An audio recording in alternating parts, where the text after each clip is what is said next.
드리면서 함께 읽어보는 시간으로 오늘의 설교를 시작해 보도록 하겠습니다. 2026년 3월 29일 3월의 마지막 날은 아니군요. 마지막 주일 싱가포르 순복음교회의 주일 예배 설교 본문은 갈라디아서 5장 18절부터 26절이 되겠습니다.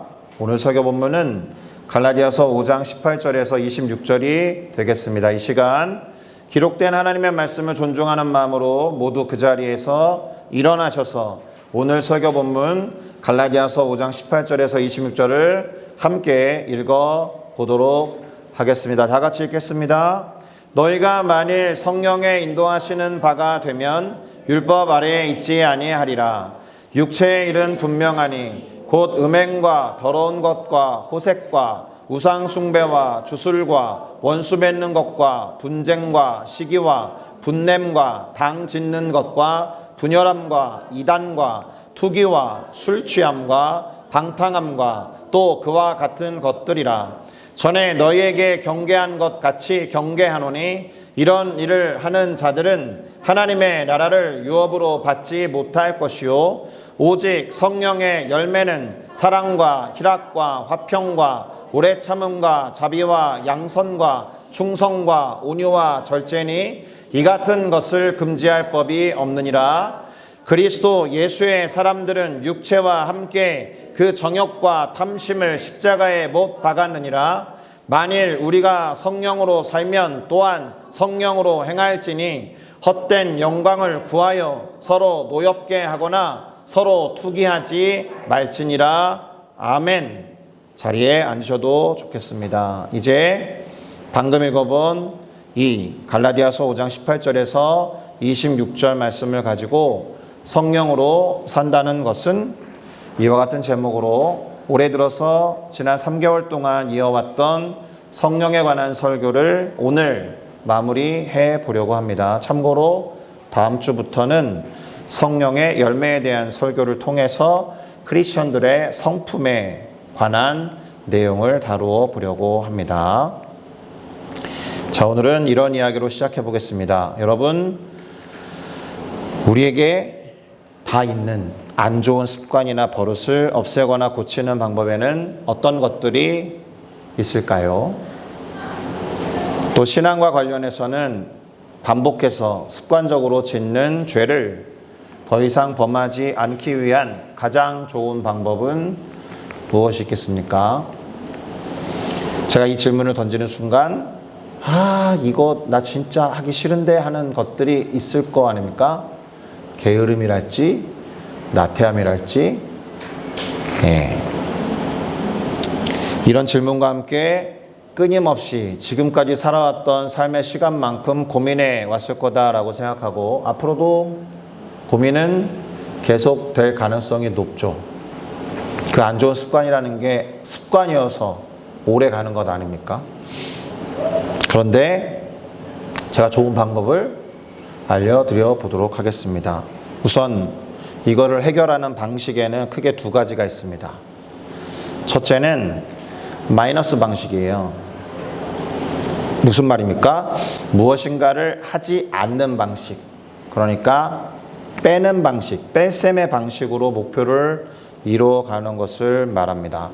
다이어트로 말하자면 뭐겠어요? 먹지 않는 겁니다.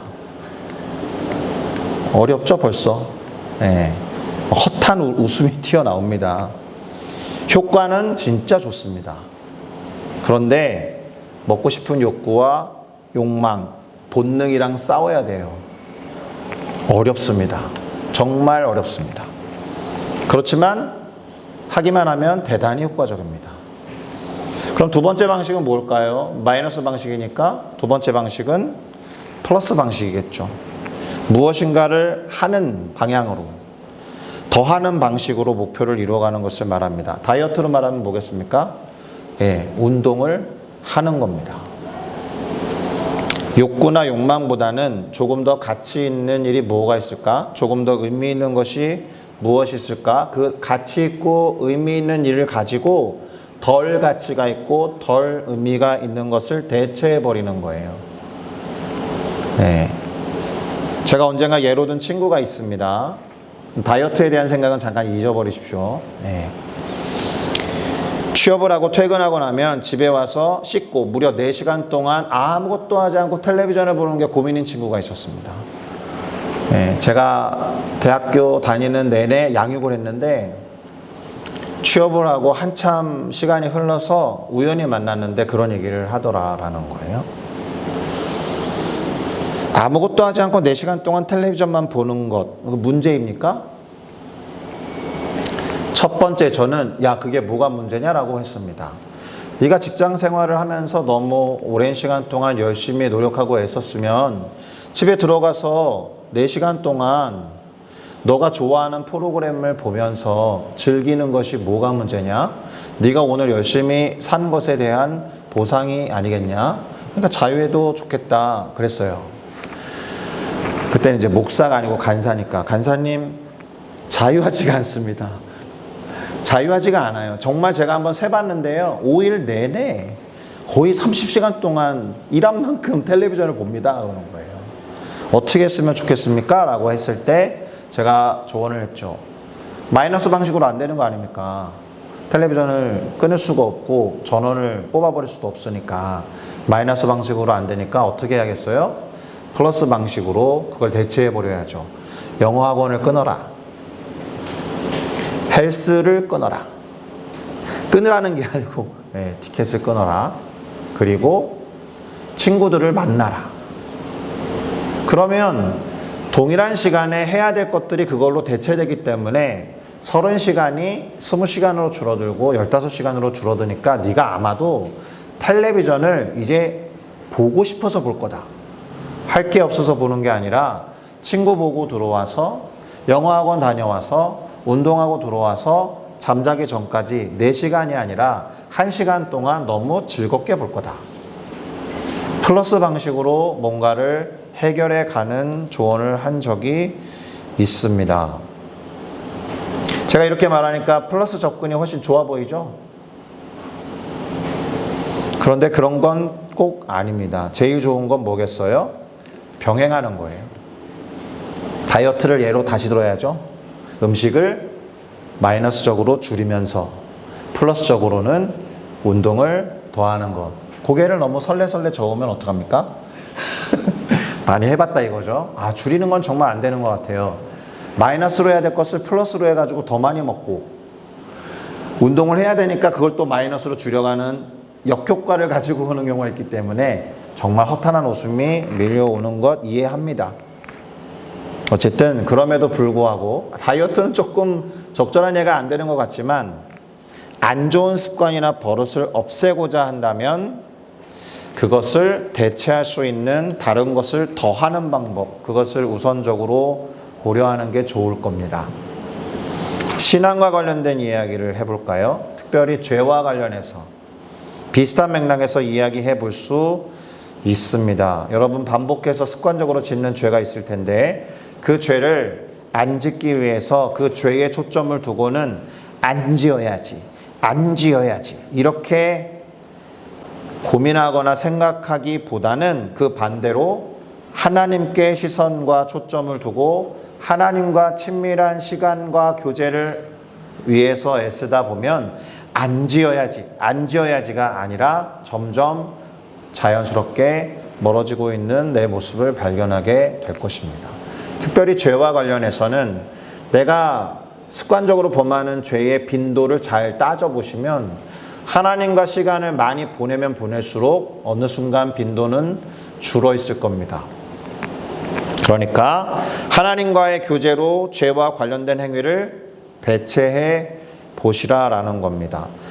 아무것도 하지 않으면 무의식적으로 죄와 관련된 행동을 하게 될 거예요. 그러니까 의식적으로 건강하고 거룩한 행동을 실천해 보고자 노력하면 줄어들기 시작할 것이다 라는 겁니다. 어차피 노력을 할 거면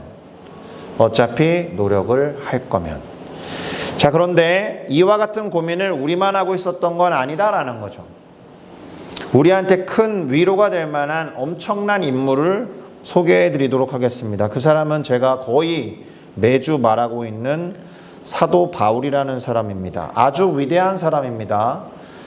신약 성경 27권 중에 13권 내지는 14권을 쓴 사람이고, 오늘날 기독교가 이런 형태로 집대성되고 세팅되는 데 가장 공헌한 사람이 사도 바울이니까, 그가 로마에 있었던 성도들에게 보냈던 로마서라고 하는 편지에 뭐라고 말했느냐?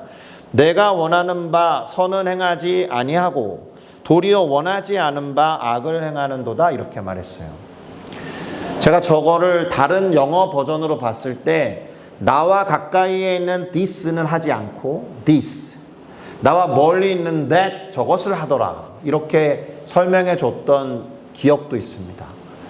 크리스찬에게, 또 하나님의 사람들에게 무엇이 옳은지, 그래서 하나님의 뜻에 합당한 것을 내가 하고 싶은데 희한하게도 그것으로부터 멀리 있어야 하는 that, 저것을 하더라, 이렇게 로마서 7장 19절에서 말하고 있는데, 아마도 사도 바울도 자기 자신을 들여다보고 통찰해 보면서 성찰해 보니까 야, 큰 문제구나, 이런 생각을 했다라는 거예요. 그리고 자기 스스로를 그렇게 돌아보면서 한 가지 원리를 깨닫습니다. 이 사람이 자신이 어떠한 존재인지 실상을 깨닫게 되었다라는 것인데, 그래서 다음 구절에 이런 말을 하고 있습니다. 그러므로 내가 한 법을 깨달았노니 곧 선을 행하기 원하는 나에게 동시에 악이 함께 있다는 것을 알았다라는 거예요. 우리랑 똑같죠? 내가 죄를 안 짓고 싶은 마음이 있는데 신기하게도 본능적으로 욕구와 욕망을 따라서 죄를 짓더라, 이런 거예요. 내 속에 있는 사람으로는 하나님의 법을 즐거워하지만 내 육체, 내 지체 속에는 또 다른 한 법이 있어서 그 하나님의 법과 싸워 내 지체 속에 있는 죄의 법으로 나를 사로잡는 것을 경험한다, 이런 거예요. 그러면서 자신을 뭐라고 말했느냐? 오호라, 나는 공고한 사람이라. 오호라, 나는 몹쓸 사람이구나. 오호라, 나는 피곤하고 곰핍한 사람이구나. 이 사망의 몸에 묶여있는 나를 누가 건져낼 수 있느냐, 이렇게 말합니다. 제가 이 구절 말할 때마다 비유 드는 거 있죠. 사망의 몸을 언급할 때마다 제가 말씀드리는 비유가 있습니다. 우리는 로마에서 십자가형이 가장 비참하고 비굴한, 가장 센 형벌이라고 생각하지만 고대의 법 중에서, 처벌 중에서 가장 흉악한 것은 살아있는 사람을 죽어있는 시신과 1대1로 동여매는 거예요. 마주대하고 얼굴과 얼굴을, 코와 코를, 입과 입을, 가슴과 가슴을, 다리와 다리를, 손과 손을 시체한테 딱 묶어내면 어떻게 될 것 같아요? 산 사람이 썩어 들어갑니다. 그렇게 죽어가는 거예요. 지금 사도 바울이 이 사망의 몸에서 누가 나를 건져낼까라고 할 때 우리가 떠올려야 되는 이미지는 딱 그것입니다. 내가 지금 시신과 함께 묶여 있는데 이 시체와 같은 상태에서 나를 누가 건져낼 수 있을까? 내 마음으로는 나는 지금 살아있고 움직이고 싶어 하는데 왜 나는 사망의 몸에 묶여 있어서 하나님이 원하지 않는 것에 자꾸 신경을 쓰고 그렇게 치달아 가는 것일까? 누가 나를 여기서 좀 건져냈으면 좋겠다, 이렇게 말하고 있는 겁니다. 얼마나 자기 자신에 대해서 어려움을 느끼고 갈등과 번민을 했으면 이와 같은 방식으로 사망의 몸에 대해서 말하고 있는지 생각해 볼 필요가 있다라는 거죠. 그런데 그 바울이, 로마에 보낸 편지에서 저렇게 자신에 대해서 말했던 바울이 갈라디아라는 지방에 있었던 성도들에게 보낸, 우리가 본문으로 삼고 있는 갈라디아서에서는 이것에 대한 솔루션을 제시한다라는 거예요. 뭐라고 되어 있느냐? 갈라디아서 5장 16절인데요. 같이 읽겠습니다. 시작. 내가 이르노니 너희는 성령을 따라 행하라. 그리하면 육체의 욕심을 이루지 아니하리라. 잘 보시겠어요? 너희는 성령을 따라 행하라. 그리하면 육체의 욕심을 이루지 아니하리라. 플러스 방식과 마이너스 방식이 섞여 있는 거예요. 너희가 성령을 따라 플러스 방식으로 행하면 육체의 욕심을 이루지 않게 된다. 그건 줄어들게 된다, 이런 뜻입니다. 대체하라는 겁니다. 플러스 방식을 가지고 그것 때문에 고민하지 말고 육체의 욕심을 대체해버려라. 어떻게 정리가 될까요? 육체의 욕심을 이루지 못하게 하기 위해서는 마이너스 방식이 필요한 것처럼 보이지만 반대로 성령을 따라 행하라는 거예요. 행해야 할 것을 말하는 것이죠. 하지 말아야 할 것을 안 하기 위해서 그것이 아예 들어서지 못하도록 하려면 성령으로 채워버려라, 이런 뜻입니다. 성령을 따라 행하면 성령을 따르지 않는 육신의 욕심은 사라지게 될 거다. 제가 죄에 대해서 이야기할 때 하나님과의 친밀감에 더 치중하면 해결될 수 있을 것이다 라는 말을 한 이유가 이 구절 때문에 그래요. 이유도 적어놨습니다. 17절에 보니까 육체의 소욕, 무슨 말이냐? 육체가 바라는 바는 성령을 거스르게 돼 있다. 그런데 성령은 육체를 거스르게 한다. 일 아니면 영이다라는 거예요. 계속 영을 하면 일이 들어설 여지가 없다라는 거죠. 그런데 일로 채우면 영이 들어설 여지가 없다라는 뜻과 같습니다. 하나를 하면 다른 하나는 못하게 되는 관계이기 때문에 이 둘이 서로 대적함으로 너희가 원하는 것, 다르게 말하면 욕망을 따라 행하는 것을 하지 못하게 하거나 반대로 성령을 따라 행하는 것을 하지 못하게 하는 관계니까 둘 중에 하나에 전념하면 다른 것은 해결된다는 뜻입니다. 그래서 오늘 우리가 설교 본문으로 삼은 갈라디아서 5장에는 전체를 읽어보시면 육체의 일과 성령의 일을 대조해 놨어요. 그리고 각각에 대해서 설명을 해놓았으니까 읽어보고 참고할 필요가 있습니다. 지침으로 삼아야 할 필요가 있습니다. 아주 중요하니까. 먼저는 육체의 일에 대해서 말합니다. 우리가 아까 설교 본문으로 읽어봤던 구절인데 갈라디아서 5장 19절부터 21절인데 제가 읽을게요. 육체의 일은 분명하다. 곧 음행과 더러운 것과 호색과 우상숭배와 주술과 원수 맺는 것과 분쟁과 시기와 분을 내는 것과 당을 짓는 것과 분열함과 이단과 투기와 술 취하는 것과 방탕한 것, 그와 같은 것들이라. 전에 너희에게 경계한 것과 같이 다시 한번 경계하노니 이런 일을 하는 자들은 하나님의 나라를 유업으로 받지 못할 것이다. 어디에 걸리십니까? 정도의 차이가 있어서 저 정도까지는 아니지라고 다 생각할 수 있습니다. 그런데 온갖 나쁜 것들은 다 모아놨을 것 같아요. 이게 누가 봐도 악한 일을 행하는 사람이 있고 그 사이에서 갈등하는 사람이 있고 아예 거들떠도 보지 않는 게 우리들 모습 같지만 육신의 욕망을 그대로 펼치면서 남겨두면 아마 순차적으로 점차적으로 가까이 다가설 가능성이 많아요. 그래서 하나님 나라를 유업으로 받지 못한다라는 거예요. 천국에 못 들어간다는 얘기 같죠? 맞는 말인데 지금 임한 하나님의 나라도 못 알아차린다는 뜻이에요. 지금 임한 하나님 나라를 누리지 못한다는 뜻이에요. 왜요? 저것들에 관심이 있으니까. 일만 바라보면 영을 볼 기회가 없으니까. 영만 바라보면 일을 바라볼 기회가 없으니까. 육신의 일에 지금 바라봄이 있으면 성령의 일에 볼 시선이 없기 때문에, 하나님의 통치를 받지 않기 때문에 저런 일들을 행하게 되는 겁니다.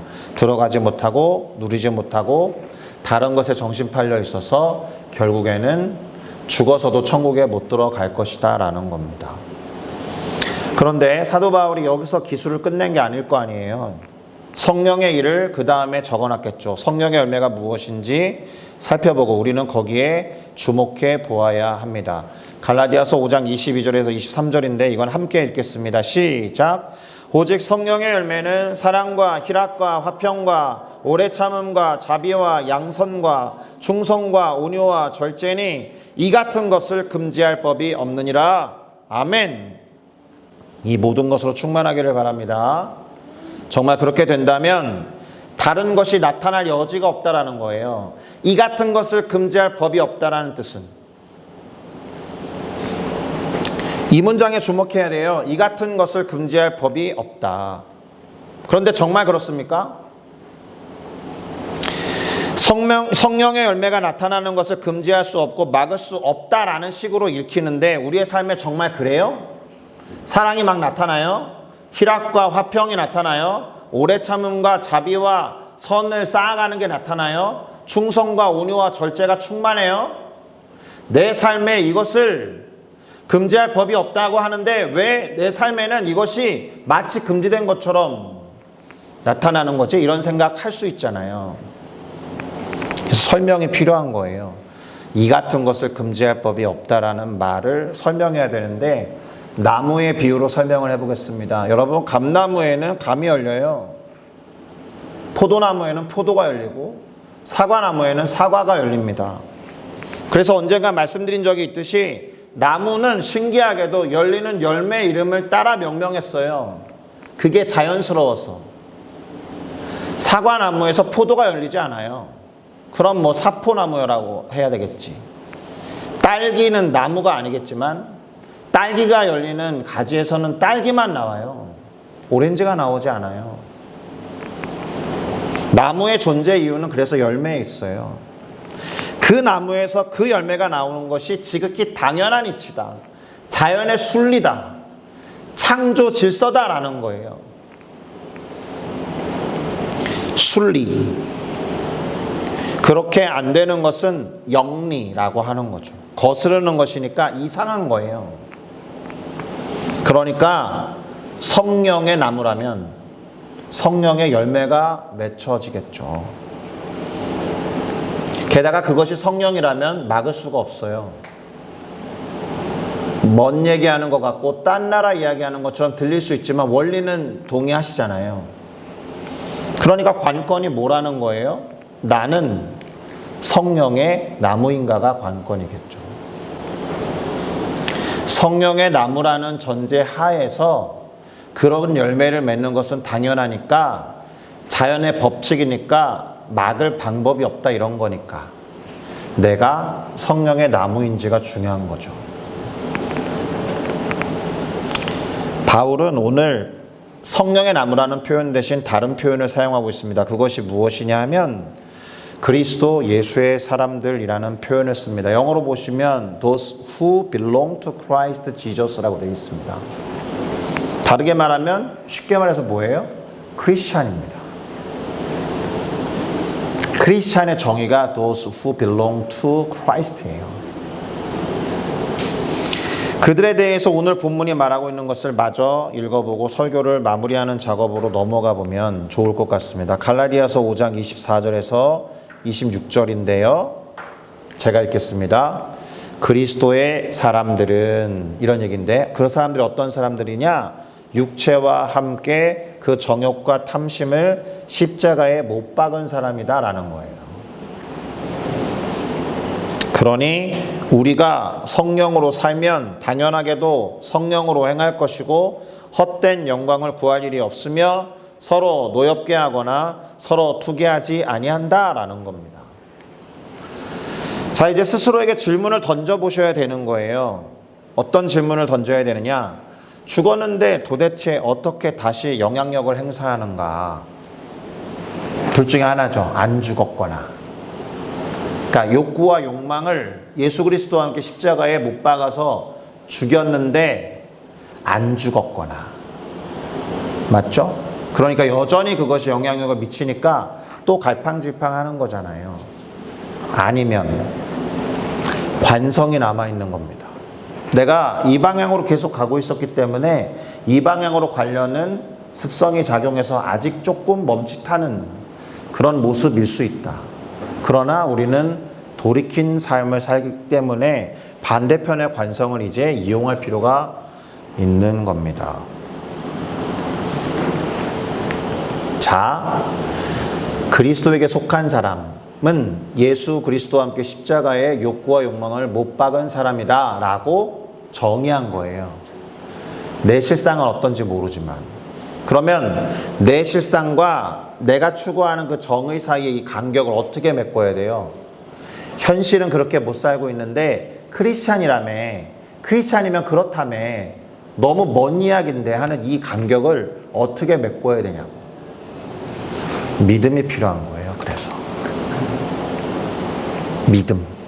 그리스도에게 속한 사람들은 그리스도와 함께 십자가에 이미 못 박혀 죽었고 그리스도께서 다시 살아남과 동시에 함께 살아서 새로운 존재가 되었다라고 믿는 거예요.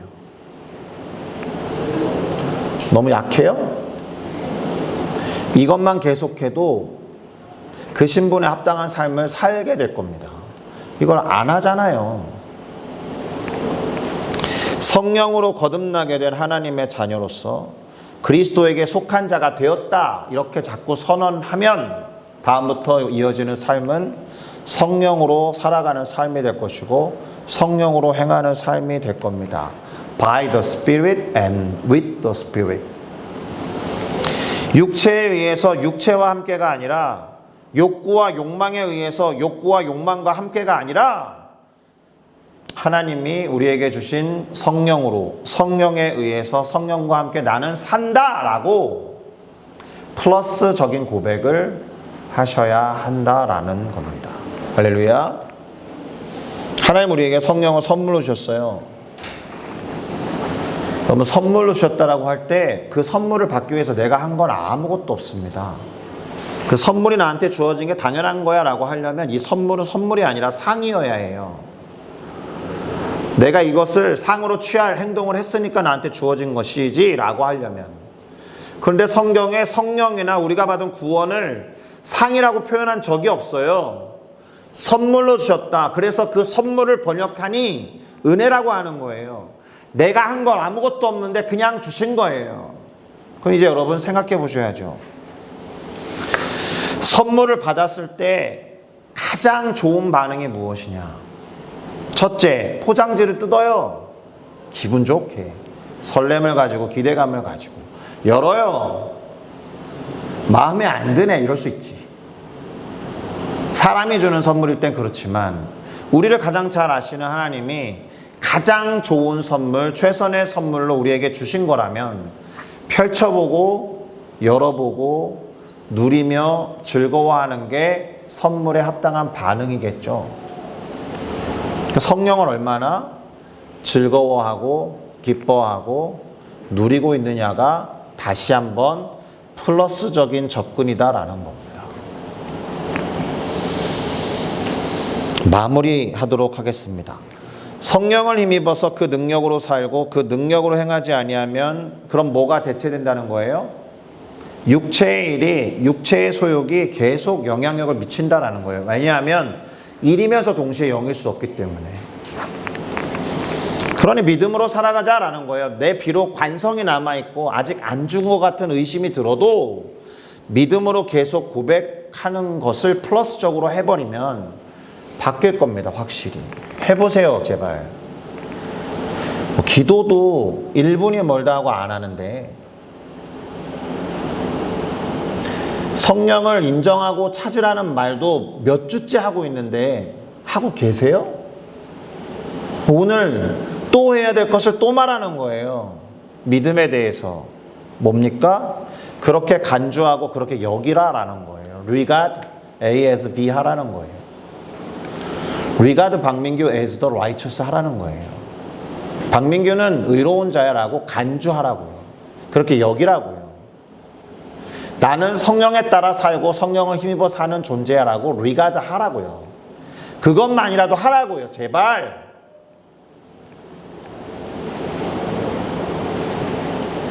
이게 믿음입니다. 그래서 결론적으로는 그렇다라고 여기고 그렇다라고 간주하고 그렇다라고 기도하고 그렇다라고 선포하고 그렇다라고 행동하는 거예요. 제가 시작할 때 오늘 핵심 단어로 따름이라는 단어를 썼잖아요. 원픽. 다른 사람 다 안 따라가도 나는 저 사람 따라갈 거야. 우선순위를 어디에 두느냐의 문제일 텐데 믿음도 똑같아요. 다른 사람이 내 행동 가지고 너가 무슨 하나님을 따르는 사람이냐라고 할 때 강력하게 저항하시면서 아니 그래도 나는 그분을 따르는 사람이야 라고 하라고요. 나와 내 안에 있는 나 사이의 대화도 그래야 된다고요. 내 안에 있는 내가 자꾸 나를 참수하거든요. 야 박명규 오늘 또 그랬어. 네가 주의 종이야? 네가 목사야? 그러면 그걸 듣고 있는 나는 그래 내가 목사 아니지 이렇게 할 게 아니라 그래도 나는 하나님의 자녀 맞아 라고 리가드 하라고. 믿음의 선포, 언어의 선포, 말의 확신 그런 걸로 하는 거예요.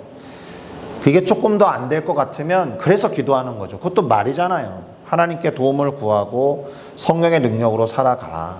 도움의 근원이 되시는 하나님을 바라봐라. 플러스적으로 나 이거 안 지어야지 하고 눈 감고 하나님도 안 보는 게 아니고 뻔뻔하게라도 하나님 보고 자꾸 하나님을 바라보면 이거 이렇게 멀어진다고요.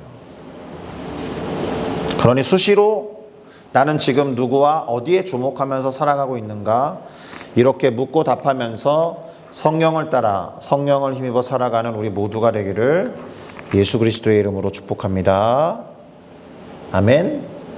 다음 주부터 사랑, 희락, 화평, 오래 참음, 자비, 양선, 충성, 온유, 절제 9가지를 한 달에 하나씩 바꿔나갈 건데 사랑해야지 하라는 게 아니에요.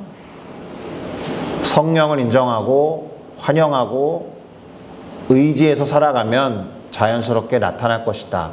그 같은 것을 금할 법이 없으니까. 할렐루야. 기도하시겠습니다.